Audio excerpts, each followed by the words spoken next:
I'm in my van and I've driven today to Goring, and there's a reason for that. Let's just get out. Oh, the sun is actually beginning to shine, which is nice.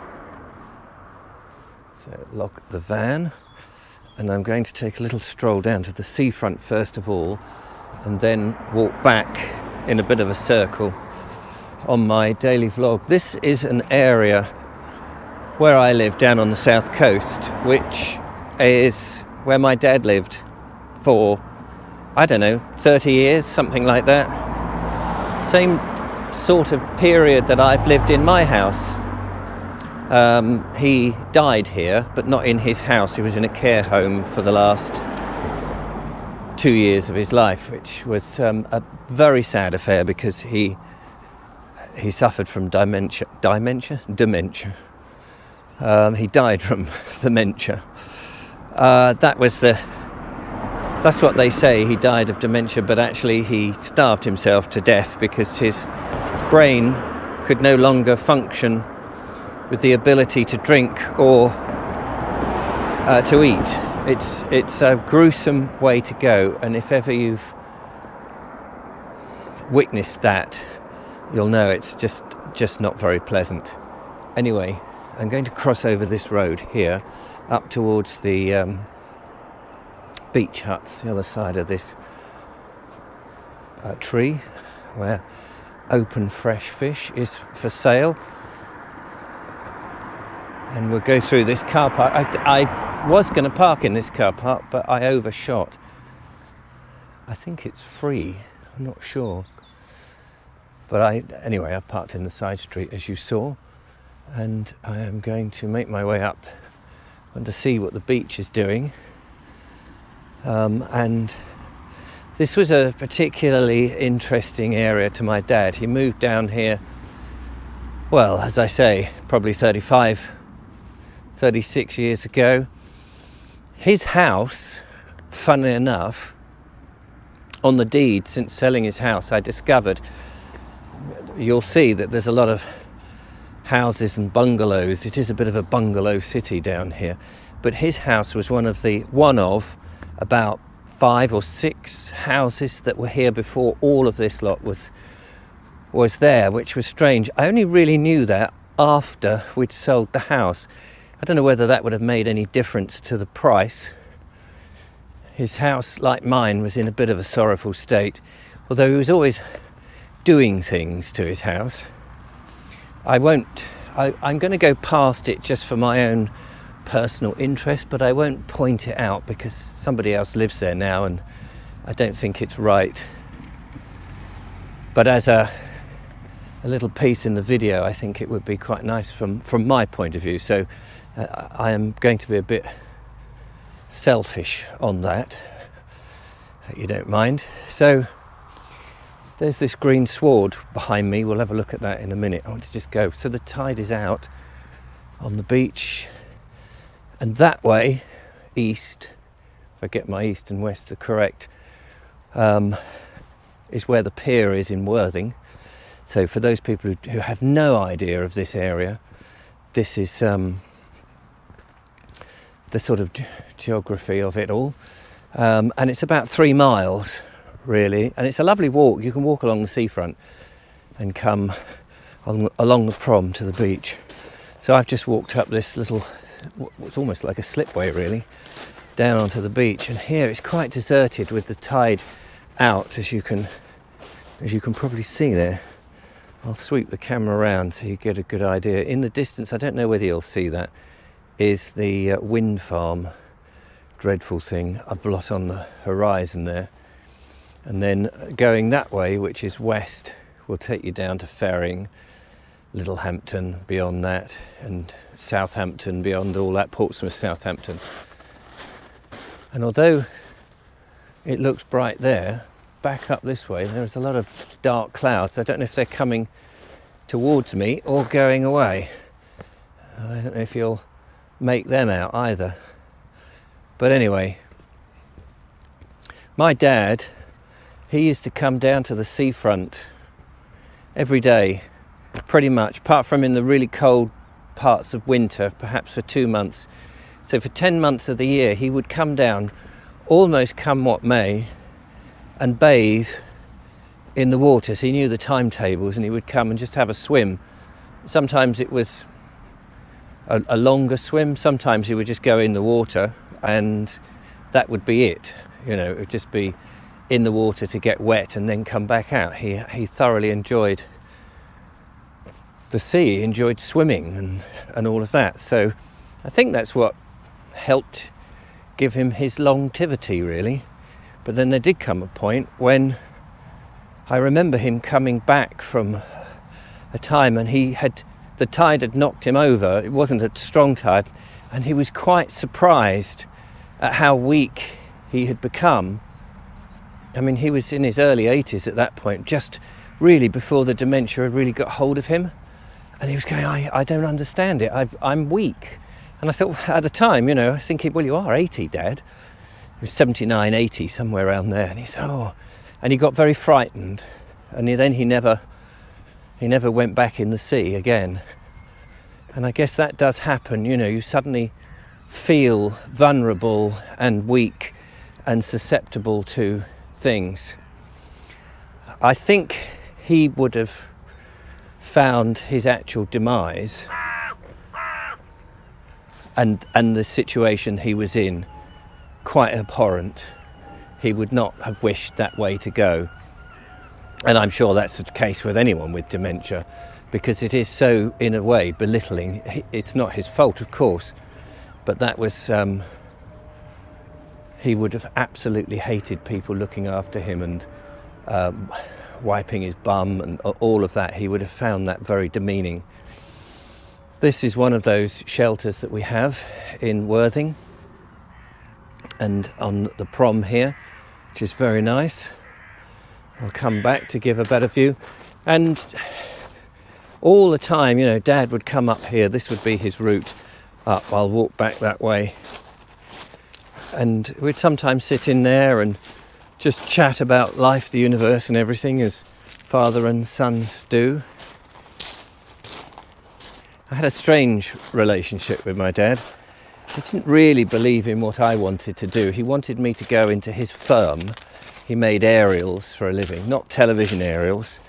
That's the one thing he didn't do, but marine aerials. He made emergency aerials for airlines. So if you fell out of an aeroplane and you were ditched into the sea and you had a life jacket on, his aerial would be inside that. You would pull something or press something and it would send out a beacon, and so it would pinpoint to anybody looking for you where you were. So very important stuff. I, as a younger individual in my sort of late teens and 20s, would go and help him in his little workshop when he was in Guildford at the time. Rest assured that those aerials that I may have helped make are no longer in service, so they would have been replaced very much long ago. But he made all sorts of different aerials, and he wanted me to go into the firm. I wasn't keen. I was into filmmaking, entertaining, ever since I think at about 13, something like that. At the back where I lived in Horsham, this film company came along to make. They were called Action Incorporated, and they were a team of stunt people. They made a film which was really a promo film to show the sort of things they could do. God knows whether they made it in 16mm, I think, but they set fire to a barn. They had some shooting. They threw themselves off the buildings. And at 13, watching these guys do this really told me, or introduced me to the thing that I really wanted to do more than anything else, and that was to act and make films. It's not been the easy road that I thought it might have been, and of course, being a kid from a 1970s comprehensive school education where people thought that was well above your station. That wasn't the likes, you know, back in the 70s. No, sorry. you're not doing that. That's and my parents were a bit the same. My mother was happy to encourage me to do whatever.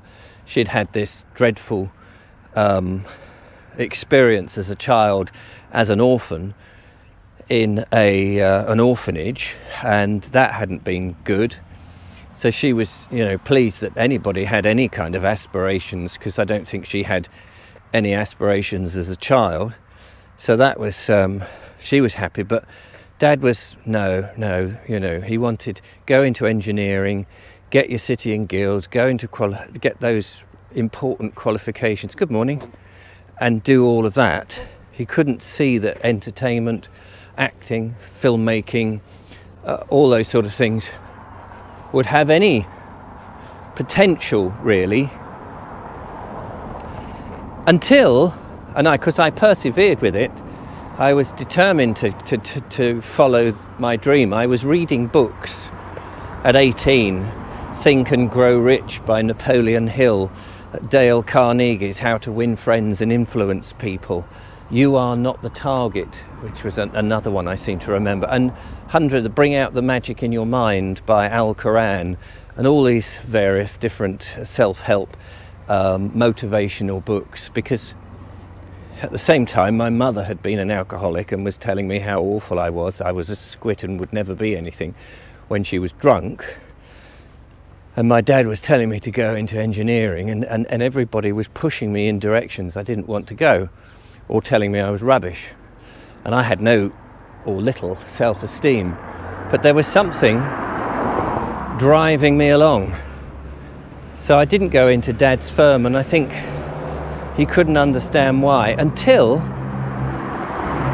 I had Snug and Cozy, which was the TV series in 1996, which I had made off my own back, got people together, produced this program, made it on 16mm, edited the video, got it all, went to the television stations, all of this, and then got it on air. And I remember being with Dad, and he was with other people, and he said, oh, I've always encouraged Richard.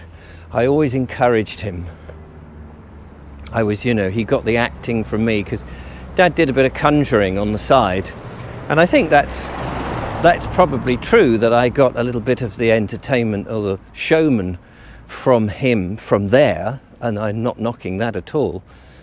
But it was I found it staggering that he would be telling his friends, or if we were in company anywhere, and he was saying, oh, Richard's on the telly, I've encouraged him, I was always there. And then when the series wasn't commissioned for the third series, not because of anything that we did, actually, but because of a political ruckus with the commissioning editor at ITV, and stuff that had happened to him in the past, which I won't go into because it's probably still quite politically sensitive within the television industry, I don't know. But as soon as it didn't happen, it was like, oh well, television, I didn't think it was going to work. And suddenly all that business about how he had been on my side and had encouraged me and looked after me, suddenly just went out the window, and it was no longer a thing. And so it was very strange, really. It was very odd. So I had a strange relationship with my dad. As you can see, this is I'm in Alinora Crescent now. There's some very lovely bungalows, very expensive bungalows, but poor old Dad's was in a bit of a mess when we sold it. I'm just trying to remember where I put the van. It's in one of these. I can't remember. Is it down this one or the next one? I think it's the next one along. And I have made some videos here. I've walked around here before in the long distance past. Actually, the sun I've noticed the clouds are going that way, which is very encouraging. So it's nice to come back. I haven't been back here since we sold the house, but I would wheel Dad. And there are some videos, I think, which I filmed on my phone from some time ago, where Dad is, his dementia is not too bad, but his mobility is rubbish, and he's in a wheelchair. He couldn't really walk anywhere, and I would wheel him down these places, and he started to forget. He kept thinking, this was interesting, he kept thinking that he was in Sunnyside Gardens. I think it was Sunnyside Gardens in London, in Hendon, where he was as a boy. His immediate memory of the last 30 years living in Worthing, in Goring, in Sussex, and he kept calling me his dad. He kept talking to me as if I was his dad. He said, oh, and if he saw somebody, he said, oh, this is my dad. And it was very sad. So yeah, this has painful memories, I suppose, but also happy memories. Hello. Little dog barking now. I'm trying to find the road. The next one, can't be that far away. The other thing that Dad was just not very good with kids, particularly. I don't think he was particularly good with me as a child, but he was certainly not very good with himself as a child. Sorry, with me having my own children, because he would say, we had 3 kids, my children were young, and he would say at the bungalow when we would take them down, he said, oh, don't bring them all in. Don't bring them all over. I said, well, we're coming over as a family, Dad. He said, oh, do you have to bring them all? I said, well, we're not going to leave some at home. You know, they were young, 2, 3, 4, that sort of age. And then he would say, oh, we'll just leave them in the garden. I said, they're not animals. We don't just sort of tether them up and come in for a cup of tea. In all the 30 years that he was in that property, not once. I find this, in retrospect, when I thought about this, and I chatted to my sister when we were dealing with the house, not once did we have a Sunday meal there. I had a very strange, I think, compared to other people, upbringing. My parents split when I was 10, and not once did we have a Sunday meal with any of them. My mum would take us out for meals to pubs. She would do that. There's the van, isn't it? Oh yeah, down this road. My mum would take us out. Dad wouldn't. He never would. He didn't like spending money. I'm not that bad, I have to say. I'm not that bad. I am tight with money, but I'm not as bad as Dad was. Bless his socks. But yes, he had a woman, a girlfriend, who in the end, when he had dementia, she didn't know how to deal with him and would put him in one room and then sit in another room and ignore his calls. And he was confused and upset. And she would just tell him he was being silly and slap his legs. And in the end, my sister and I had to try and explain to her he has dementia. He doesn't understand what he's doing. She wouldn't accept it. She treated him quite badly at the end, and we had to get her out, which was quite tricky. So this is an area that has strange memories. Morning. How are you? Nice to see that the weather is clearing up a bit. Yes, absolutely. Let's hope it stays that way. Mild weather is what we all want. So yes, I'm slowly making my way back to the van. How long have we been going? He's looking at the time. Sorry about that, 18 minutes. Yeah, so that's a good little 20-minute thing. Let's just turn the camera around as we come back. It is a nice area. I did have the option to buy my sister out, I suppose. It would have meant selling my house to live in Dad's house, but Dad's house needed so much work. My house already needs a lot of work. It was a bungalow. There was a big garden. It may have been the wrong decision to not buy her out and sell mine.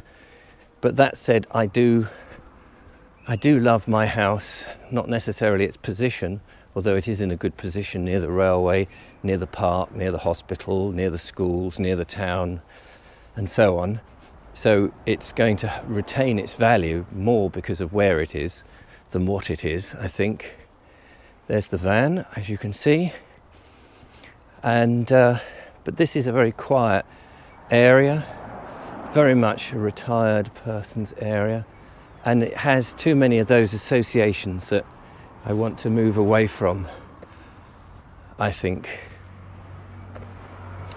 So there we go. So this bit of a personal vlog today, and we'll see if anybody watches it.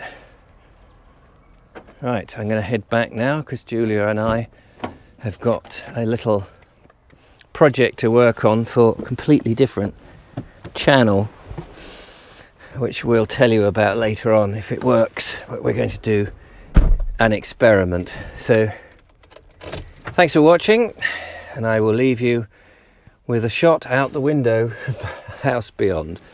Till next time, bye.